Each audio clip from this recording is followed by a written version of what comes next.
Thank you. It just feels like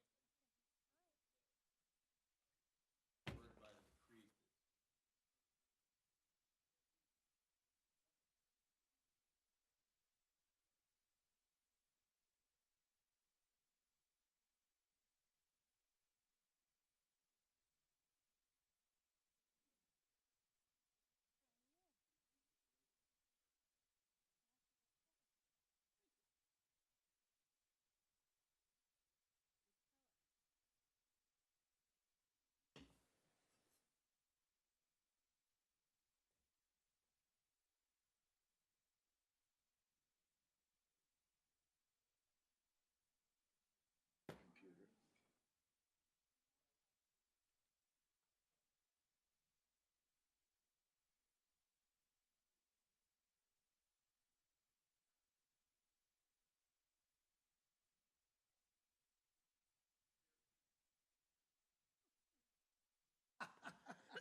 Welcome, everyone, to the December 12th, 2023 special Board of Aldermen meeting. Would everybody please join with me in saying the Pledge of Allegiance?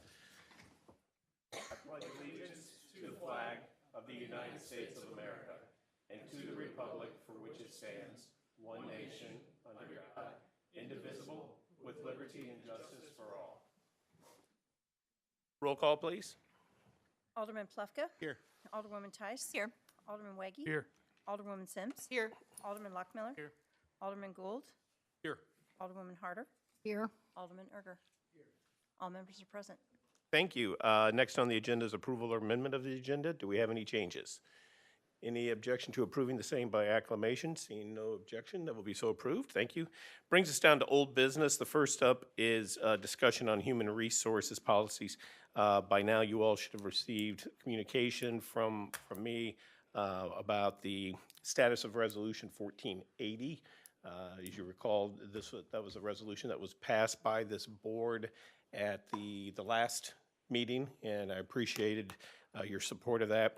I have learned since then that we can't move forward with that resolution, and I apologize to you all for that, for taking up your time at the last meeting on that, and more importantly, I apologize to the employees who were watching that, were following that, and have an expectation of receiving a COLA allowance before the end of this year.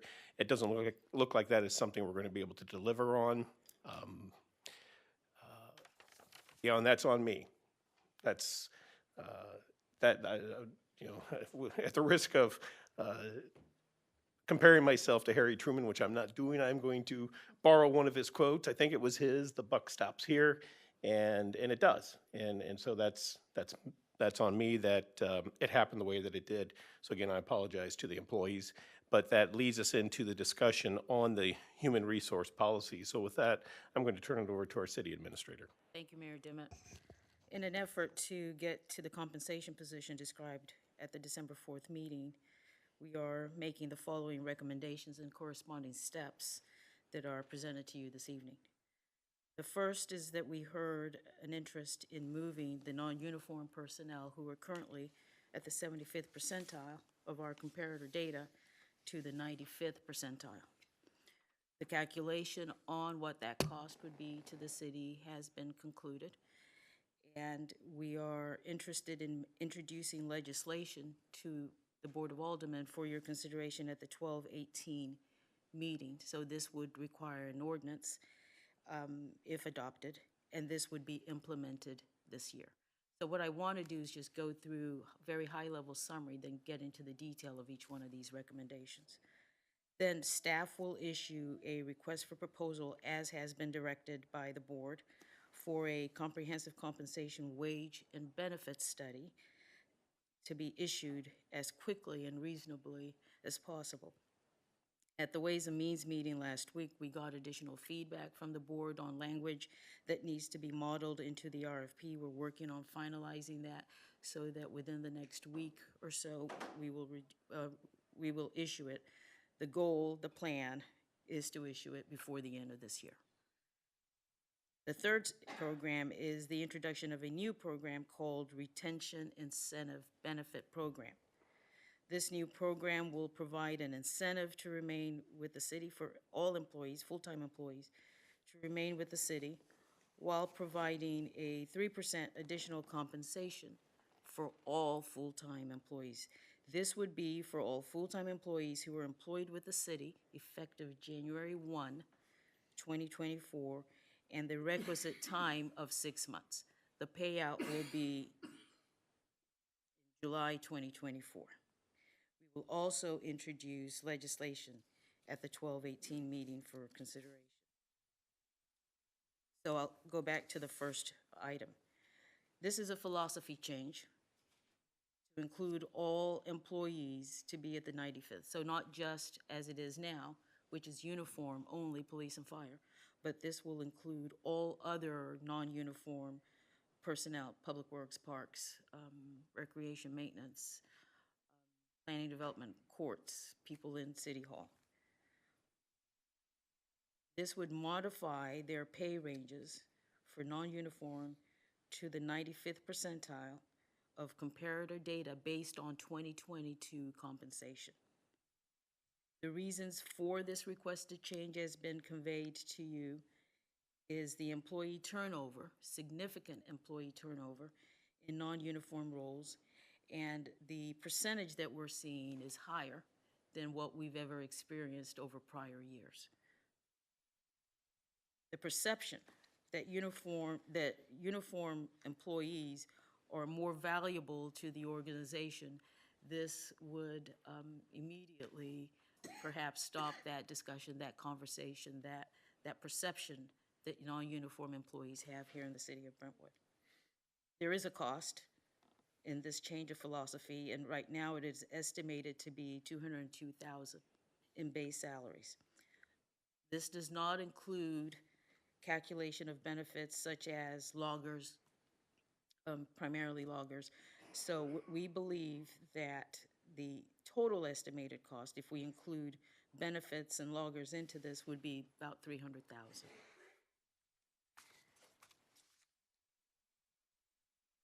The assumption is that employees will remain in the same grade and step.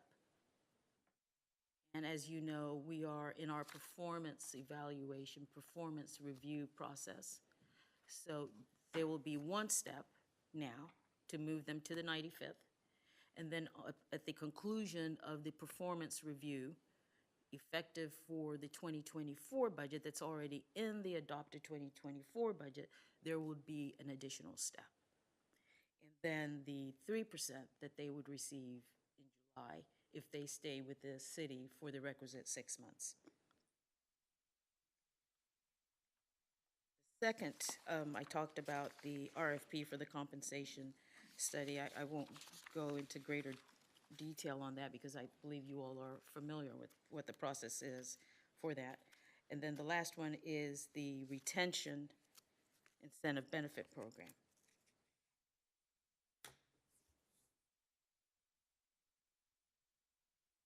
This would be implemented January 1st, 2024. We will introduce legislation at the 12/18th meeting. This would be for all employees that are hired with the city 1/1/24. Payment applies to all employees, so not just non-uniform. Uniform employees would also be a beneficiary of this. Building, this is taxable income, and this would not change anyone's pay. Yeah, and you know, what the city administrator just laid out for you really isn't much different than what we talked about at the last meeting. If you remember, I told you that my request was, I was going to come to you sometime in 2024, if not at the end of this, before the end of this year, to make the change from the 75th to the 95th percentile for the non-uniformed employees. You know, if you look at the turnover, I think in the uniformed, who our philosophy is that they're to be at the 95th percentile. I think over the last few years, we've lost maybe two for the reasons given. My understanding is for higher pay. I think one went to a fire protection district, and then we lost a police officer, I think, for the reason of higher pay. Non-uniformed, we've lost a lot of employees because of the current pay. And maybe that's because they're at the 75th percentile instead of the 95th percentile. I don't know. But I think that's a logical conclusion to draw from that. And so I am asking, and I'm not asking for it tonight. This is just to kind of, again, lay out where we're going to be going. So we will have some legislation in front of you next Monday for the 18th to get approval of this board for a few things. Number one is to make that change from the 75th to the 95th for the non-uniformed, and you heard the cost. and that is, again, I think what we're doing is that we're looking at what it was in 2022. Correct. What the 95th percentile for the non-uniformed per Higbie's 2022 study, what the cost would be to get them up there instead of waiting until the compensation consultant does their study later in whenever it is in 2024, because it's going to take a while for that to take place. So by making that change, we are immediately, well, effective first part of January of 2024, the non-uniform will be at the 95th percentile, whatever those numbers were in 2022. The second thing is this retention incentive, is that right? Retention.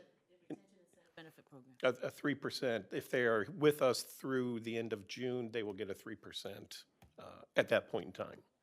And then finally, in 2024, when the compensation study is done, the compensation consultant will come back with what the numbers would be for the 95th percentile. And if you decide to continue with that, then you'll know what the cost is to make that change for 2024. So again, that's what I'm going to be bringing to you next Monday. So again, there's no action tonight. This was just more informative. But if you have any questions, feel free to ask away. Alderman Plufka. So I'm curious as to why the 2022 study is being used when this won't be paid out until July of 2024. Are we saying that even though we've accelerated the process for the 2024 analysis into 2023 and are writing the RFP as we speak and submitting it, that we won't have that data before the time this money is paid out? What I'm talking about is the their regular salary. Their salary is going to be based on what it was in 2022 at the 95th percentile. Okay. So their first pay period in January, if this board passes it, it would be at the 95th percentile as that number was in 2022. Okay, I misunderstood. Okay. The other question I had is the 6 months a required period of time? If we're talking about retention payment, and we're talking about realizing that we want to, it's in our benefit and it's in the city's benefit to stop some of this turnover. Is it required that we wait 6 months to pay that out, or can it be a shorter period of time? Great question. And I'm going to turn it over to our city attorney. There is no constitutional minimum. Obviously, the shorter the retention, the less required of the employee to earn it, the more it looks like a prohibited transaction.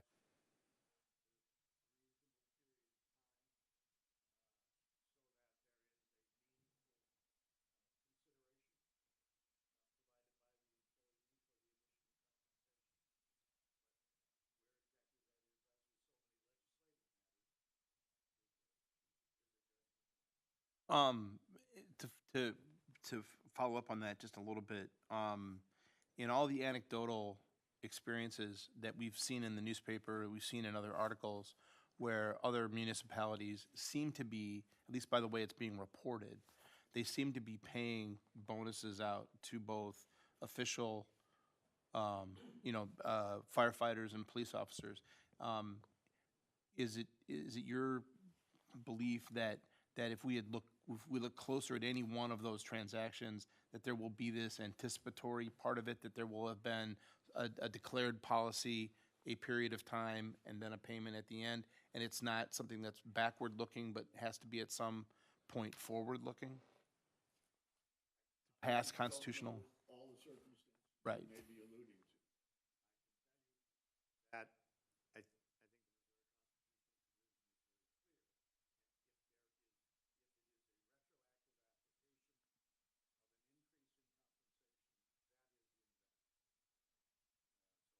I would assume there is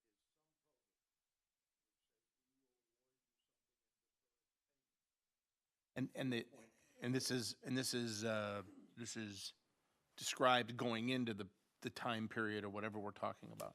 for instance,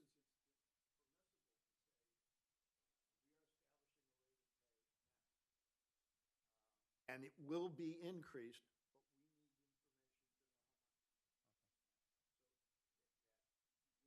much. Terms of the employment, the terms under which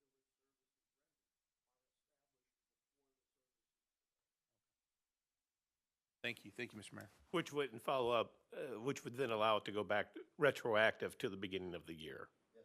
Okay, which is what we, to the adoption of the program. there we go, okay. Yes, Alderman Gould, sorry. So the previous way that we had approved it, the cost to the city was around, we were thinking around 265,000 essentially. So this is in the same, to do it with a philosophical shift for their base pay, this is within the same, or no? No, I don't think so, because what was approved in 1480 was a 3%, what we're going to call cost of living allowance But or it didn't- adjustment across the board, all employees. Right. This cost of 200,000 to 300,000 is simply to bring the non-uniform from the 75th to the 95th. That's not the cost of this 3%. No, I understand. But I think Okay. he's But asking for a different for question. that portion, it's to get them an increase. The retention incentive benefit program, you're asking me about the No, cost? No, no. The estimate of the 300, up to maybe 300,000 is the philosophy change, Yes. Yes, not the 3% benefit. correct. Okay. 3% cost would be essentially the same as it had been. It's still 3% of salary. Except that if we shift their philosophy, it'll be a little bit higher because if Right. they're going to start out at a higher Right. base. Right.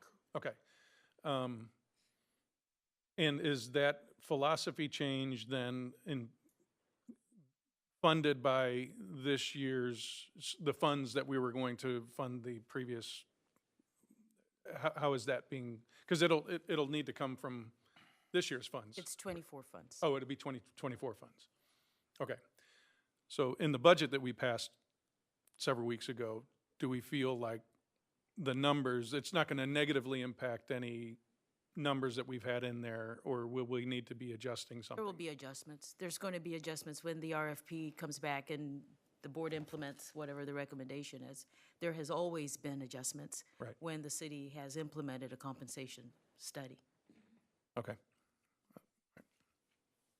Alderwoman Tice.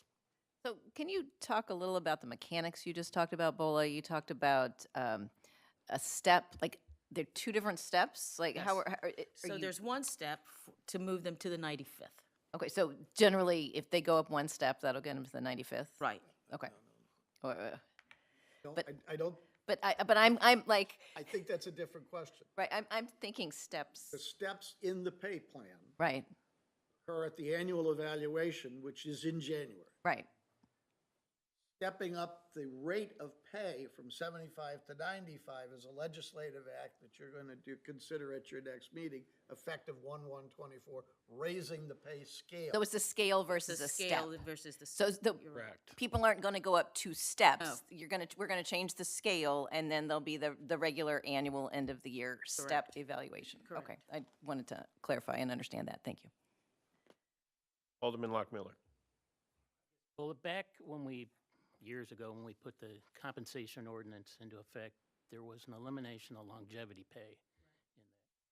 This doesn't run afoul, this retention payment of longevity pay that abolished. There are certainly features that are similar, but there's no compensation based on how long you have been with the city. It is only if you will remain with the city during the incentive period, you will get the amount, and the amount does not differ based on how long your tenure with the city has been. It's also a one-time payment. It's not every year. Everybody gets a 3% incentive. So it's unlike longevity pay, which was baked into the pay scale, I believe. This is a one-time payment to recognize fluidity of the situation as the city has developed its compensation philosophy. Alderman Weggie. Yeah, so, well, so if I'm understanding this correctly, we have in front of us in the future 3 different ordinances coming. So the first would be a temporary move of philosophy to the 95th percentile for non-uniformed starting in 2024. That's the first one. I don't think the change of philosophy is temporary. I think it is adopting a new philosophy of compensation. 95% across the board is the target.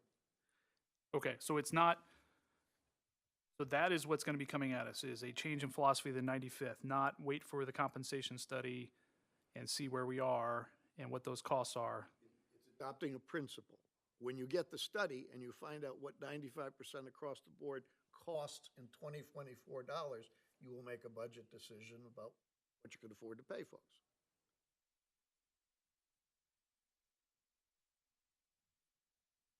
I've confused you. Well, the reason I call that a temporary, so that means that when we get the compensation study a couple months into 2024, we would have to roll it back to the 75th percentile if we believe that it's too much. Will be presented with market data. You will have adopted a principle that you desire to pay all personnel at 95% of market. You will get market data, which will tell you what is that cost in real dollars to the city based on the latest data when you get the compensation study back. You will then be called on to make a budget decision. Can you afford that much, or should it be 93% right now, or whatever budget amount you are in a position to spend? Again, it's a principle. It's not. It's a philosophy. It's not required. It's Okay, not mandatory. So let me clarify then. So the first ordinance is a change in philosophy going forward. Yes. Not temporary, not until the Not compensation study? temporary, no, no, it would certainly be, like, and as I started this off, I was going to come to you and ask the board to do that anyway, move the non-uniform from the 75th to the 95th, whatever that is in 2022, whatever those numbers were in 2022. And the reason I wanted to do that is because we know what that cost is now, and we start paying them at the 95th percentile effective January, as opposed to waiting until the compensation study is done in 2024, whenever that is. And I don't know, when that's going to be, how long that's going to take. And my goal was to get money into the hands of the non-uniform people as soon as possible. And I think that's the fastest way to do that, to move them up to the 95th percentile, which is where I would like to see them be ultimately.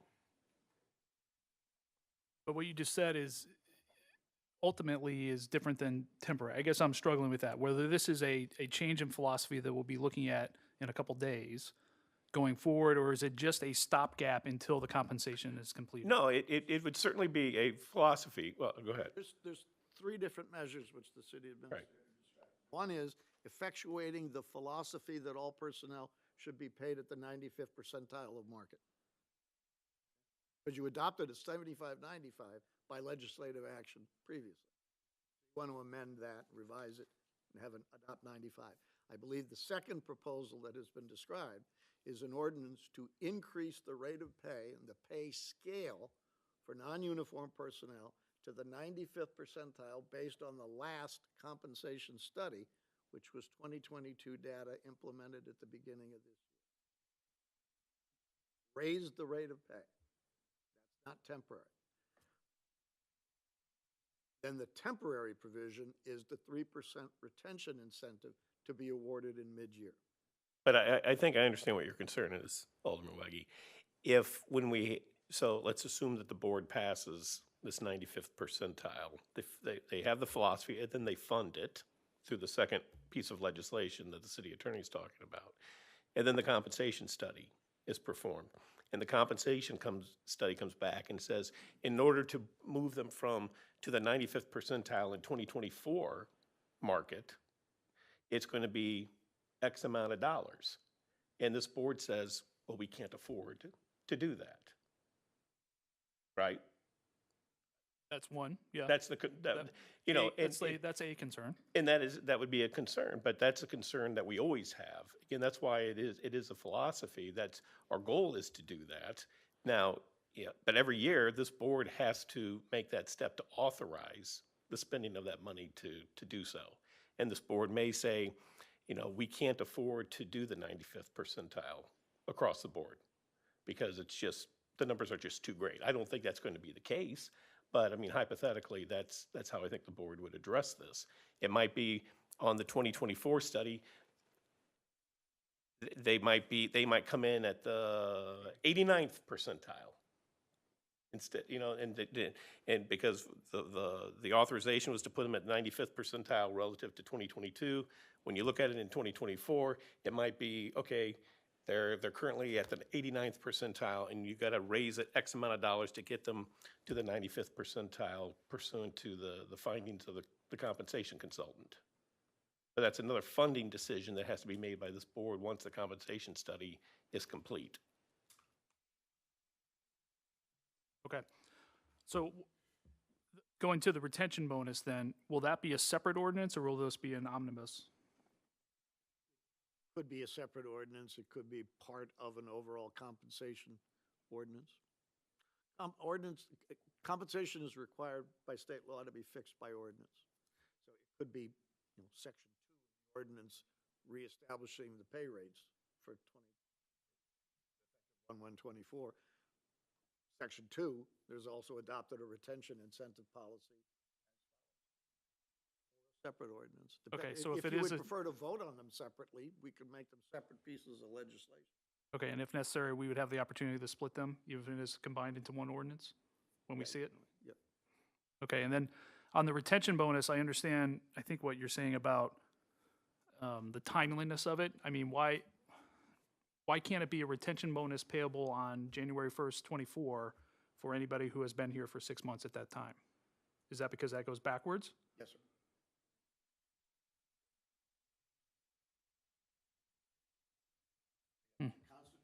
prohibition is against additional compensation for services that have been already rendered. Say, if you've been here with us before, we will pay you more.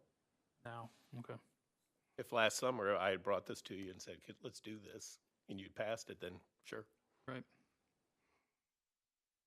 Okay, that's all I have. Anyone else? Okay, Want it to be two ordinances or one? let's split them up. Yeah, let's do it that way. Okay, that brings us down to, I have a number of matters to discuss in closed session.